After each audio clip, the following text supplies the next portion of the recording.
বিএনপির ৪৭তম প্রতিষ্ঠাবার্ষিকী আজ। শহীদ জিয়ার আদর্শ বাস্তবায়ন ও গণতন্ত্রের ভিত মজবুতের প্রত্যয় দলের নীতি নির্ধারকদের। দেখছেন ক্রাউন সিমেন্ট সংবাদ শিরোনাম, এবার বিস্তারিত। বাংলাদেশ জাতীয়তাবাদী দল বিএনপির প্রতিষ্ঠাবার্ষিকী আজ। বাংলাদেশি জাতীয়তাবাদ আর স্বনির্ভর বাংলাদেশ গড়ার স্বপ্ন নিয়ে ১৯৭৮ সালের এই দিনে বিএনপি প্রতিষ্ঠা করেন শহীদ রাষ্ট্রপতি জিয়াউর রহমান। দলটির ৪৭তম প্রতিষ্ঠাবার্ষিকীতে শহীদ জিয়ার আদর্শ বাস্তবায়ন এবং গণতন্ত্রের ভিত মজবুতের কথাই বললেন দলের নীতি নির্ধারকরা। রিপোর্ট করছেন সিকান্দার রিমান। মহান স্বাধীনতা যুদ্ধে বীরত্বপূর্ণ অংশগ্রহণের মধ্য দিয়ে ব্যাপক পরিচিতি পান জিয়াউর রহমান। জেড ফোর্স এবং স্বাধীনতার ঘোষণা শহীদ জিয়াকে নিয়ে যায় অনন্য উচ্চতায়।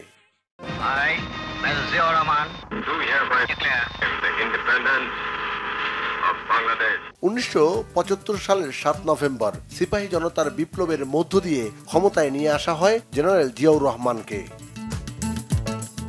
বাকশালের বিপরীতে বহুদলীয় গণতন্ত্রের প্রবর্তন করেন জিয়াউর রহমান। ১৯৭৮ সালের ১ সেপ্টেম্বর বাংলাদেশি জাতীয়তাবাদকে মূল মন্ত্র ধরে গঠন করেন বাংলাদেশ জাতীয়তাবাদী দল বিএনপি।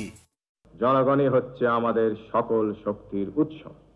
দায়িত্ব নিয়ে ভঙ্গুর অর্থনীতির বাংলাদেশকে সামনে এগিয়ে নিয়ে যান আধুনিক বাংলাদেশের রূপকার জিয়াউর রহমান। তার দক্ষ নেতৃত্বেই বিধ্বস্ত বাংলাদেশ ঘুরে দাঁড়ায়। আমরা যুদ্ধ করে স্বাধীনতা এনেছি এবং সেই স্বাধীনতাকে ফলপ্রসূ করতে হবে, অর্থ বই করতে হবে। আজ আমাদের অর্থনৈতিক অবস্থার উন্নতি সাধন করতে হবে।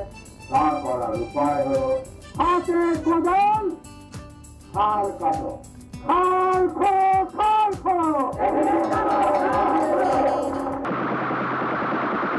তবে বেশি দিন দেশ সেবার সুযোগ পাননি জিয়াউর রহমান। ১৯৮১ সালের ৩০ মে চট্টগ্রামের সার্কিট হাউসে বিপদগামীদের বুলেটে জীবনাবসান ঘটে স্বনির্ভর বাংলাদেশ গড়ার এই স্বপ্নদ্রষ্টার।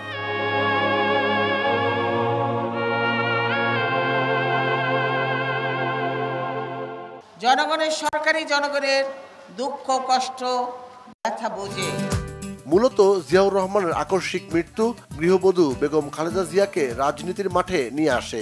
১৯৯০-এর স্বৈরাচার বিরোধী আন্দোলন সহ প্রতিটি গণতান্ত্রিক আন্দোলনে তার নেতৃত্বে সামনে থেকে ভূমিকা রেখেছে বিএনপি। স্বৈরাচার এরশাদ বিরোধী আন্দোলনে বিজয়ী হয়ে দেশ সেবায় দায়িত্ব পায় বিএনপি নেতৃত্বে বেগম খালেদা জিয়া। এরপর ২০০১ সালেও বিএনপির নেতৃত্বাধীন ৪ দলীয় জোট দেশের দায়িত্ব পায়। ২০০৮ সালের ২৯ ডিসেম্বর নির্বাচনে পরাজয় দেখানো হয় বিএনপিকে। নির্দলীয় সরকারের দাবি পূরণ না হওয়ায় ২০১৪ সালের ৫ জানুয়ারির নির্বাচনে অংশ নেয়নি বিএনপির নেতৃত্বাধীন জোট। এরপর ২০১৮ সালে বিতর্কিত রাতের নির্বাচনেও জনগণের ভোটের প্রতিফলন ঘটেনি। দল নিরপেক্ষ সরকারের দাবি পূরণ না হওয়ায় সবশেষ ২০২৪ সালের ৭ জানুয়ারির নির্বাচনেও অংশ নেয়নি বিএনপি। তবে ২০২৪ সালে এসে ছাত্র জনতার জুলাই বিপ্লবে সক্রিয় অংশগ্রহণ রাজনৈতিক দল হিসেবে বিএনপিকে অনন্য উচ্চতায় নিয়ে গেছে। রাজনৈতিক বিচক্ষণতা এবং বেগম খালেদা জিয়ার আপোষহীনতা নতুন করে ইতিবাচক আলোচনায় চলে আসে। চিকিৎসাধীন বিএনপি চেয়ারপারসন বেগম খালেদা জিয়া এবং প্রবাস থেকে ভারপ্রাপ্ত চেয়ারম্যান তারেক রহমানের দক্ষ নেতৃত্বে বিএনপি আগের যে কোনো সময়ের চেয়ে অনেক বেশি শক্তিশালী বলছেন দলটির নেতারা। বাংলাদেশ জাতীয়তাবাদী দল প্রতিষ্ঠিত হয়েছে এই দেশের জনমানুষের প্রত্যাশা পূরণের জন্য। জাতীয়তাবাদী দলের রাজনৈতিক ইতিহাস হচ্ছে সংস্কারের ইতিহাস এবং রাজনৈতিক প্রতিশ্রুতি পূরণের ইতিহাস। আমাদের দলের ইতিহাস হচ্ছে জনগণের আস্থা অর্জন করে উন্নয়ন এবং সমৃদ্ধির ইতিহাস। আমাদের যে চ্যালেঞ্জগুলো সামনে আছে আমরা মনে করি ৩১ দফার ভিত্তিতে আমরা রাষ্ট্র কাঠামো সংস্কারের যে বিশাল পরিকল্পনা নিয়েছি তার একটি অংশ কেবল জাতীয় ঐকমত্য কমিশন পালন করছে, কিন্তু এর বাইরেও আমাদের অনেকগুলো কমিশন করার প্রস্তাব আমাদের এখানে আছে।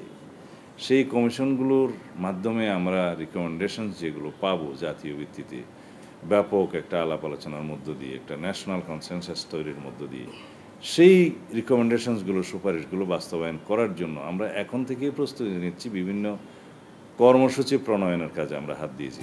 দেশ সেবার ব্রত নিয়ে মানুষের অধিকার আদায়ে আগামীতেও দল হিসেবে বিএনপি ইতিবাচক ভূমিকা রাখবে এমন প্রত্যাশা সবার। সিকান্দার রেমান, বাংলা ভিশন, ঢাকা। 3 মাস বন্ধ থাকার পর বনজীবী ও পর্যটকদের জন্য উন্মুক্ত হলো সুন্দরবন। বনে যাওয়ার নিষেধাজ্ঞা উঠে যাওয়ায় দুশ্চিন্তামুক্ত জেলে, বাওয়ালি ও ট্যুর অপারেটররা। তবে সব প্রস্তুতি নেওয়া হলেও দুষ্কৃতিকারীদের নিয়ে উদ্বেগ বন বিভাগের। মোংলা থেকে জসিমউদ্দিনের তথ্য ছবিতে ডেস্ক রিপোর্ট। প্রতি বছর 1 জুন থেকে 31 আগস্ট পর্যন্ত 3 মাস সুন্দরবনে প্রবেশের উপর নিষেধাজ্ঞা দেয় সরকার। 1 আগস্ট থেকে আবারও বনে প্রবেশ করতে পারবে জেলে, বাওয়ালি ও পর্যটকরা। 3 মাসের নিষেধাজ্ঞায় প্রতিকূল পরিস্থিতি মোকাবেলা করে আবার সুন্দরবনে গিয়ে আয়ের পথ উন্মুক্ত করতে পারায় খুশি ট্যুর অপারেটর, জেলে ও বাওয়ালিরা। তবে তাদের দাবি পর্যটকদের সুন্দরবনের নিষেধাজ্ঞার আওতামুক্ত রাখার। নৌকা, জাল এবং এর সাথে আনুষঙ্গিক যে মালামাল লাগে এগুলো সব রেডি করে আমরা প্রায় কাজ শেষের পথে। পরিচিত জেলে তারা কোনো সাহায্য সহযোগিতা পায় না। 3 মাস বন্ধ থাকার কারণে আমরা সুন্দরবনে যেতে পারি নাই এবং আমাদের ব্যবসা বাণিজ্য খুবই লস। আমাদের বাল বাচ্চা লেখাপড়া করাইতে কষ্ট হয়, আমাদের বাজার সাজার করতে খাইতে কষ্ট হয়। যারা আসা যাওয়া করে, আমাদের ট্রলারে যাতায়াত করে, তাদের নিয়ে আমাদের সংসার চলে। সরকার যেন আমাদের প্রতি খেয়াল রাখে যাতে আর কখনই এই ট্যুরিস্ট এইরকম সুন্দরবন বন্ধ না হয়। এদিকে নিষেধাজ্ঞা শেষে আগত পর্যটকদের আনন্দ দিতে সকল প্রস্তুতি গ্রহণ করেছে সুন্দরবনের 11টি পর্যটন স্পটগুলোর দায়িত্বশীলরা। করম জলটাই আমরা যেখানে আসি এখানে কিন্তু পর্যটকদের জন্য একটু বাড়তি সুযোগ আছে, কারণ এখানে হরিণ আছে, কুমির আছে, এর সঙ্গে আমাদের 2 কিলোমিটার ট্রেল আছে, একেবারে গভীরে চলে যাওয়া যায়। আবার আপনার দুটো ওয়াচ টাওয়ার আছে, একটা ঝুলন্ত ব্রিজ আছে, যেগুলো উপভোগ করার মতো বেশ ভালো পজিশন আছে। আমরা সবসময় প্রস্তুত আছি, পর্যটক আসুক তাদেরকে আমরা বরণ করে নেব। গেল 3 মাসের নিষেধাজ্ঞার সময় দুষ্কৃতকারীদের বন কেন্দ্রিক অপরাধ দমনে কঠোর ছিল বন বিভাগ। বিষ দিয়ে মাছ ধরাই যারা, এরা কিন্তু দাদনদার, তারা কিন্তু টাকা ইনভেস্ট করে এবং তারা বিষও কিনে দেয়। তারা ছেলেদেরকে পাঠিয়ে দেয় যে তোমরা মাছ নিয়ে এসো। বন্ধ মৌসুমে দাদনদাররা যদি বলতো ঠিক আছে তোমরা এখন মাছ ধরো না, এই 3 মাস বন্ধ রাখো, তোমাদেরকে আমি ব্যবস্থা করছি, তাহলে কিন্তু হতো। কিন্তু তারা কিন্তু তা করে না। তারা বলছে আমার মাছ লাগবে, তুমি মাছ নিয়ে এসো, প্রয়োজনে বিষ নিয়ে যাও। সুন্দরবনের সম্পদ আহরণ করে জীবিকা নির্বাহ হয় উপকূলের হাজারো মানুষের। আনন্দ উপভোগ করতে এ বনে যান পর্যটকরা। এ থেকে রাজস্ব আয় করে বন বিভাগ। তাই এই বন কেন্দ্রিক অপরাধ বন্ধে কঠোর আইন করার দাবি সবার। Bangla vision news desk. দর্শক, ছিল এখনকার মতো। পরের সংবাদ বেলা 11টায়। এছাড়া বাংলা ভিশন সংবাদ ও সংবাদ সংশ্লিষ্ট অনুষ্ঠান দেখতে ভিজিট করুন www.bvnews24.com ও facebook.com/banglavisionnews এবং সাবস্ক্রাইব করুন youtube.com/banglavisionnews। ধন্যবাদ।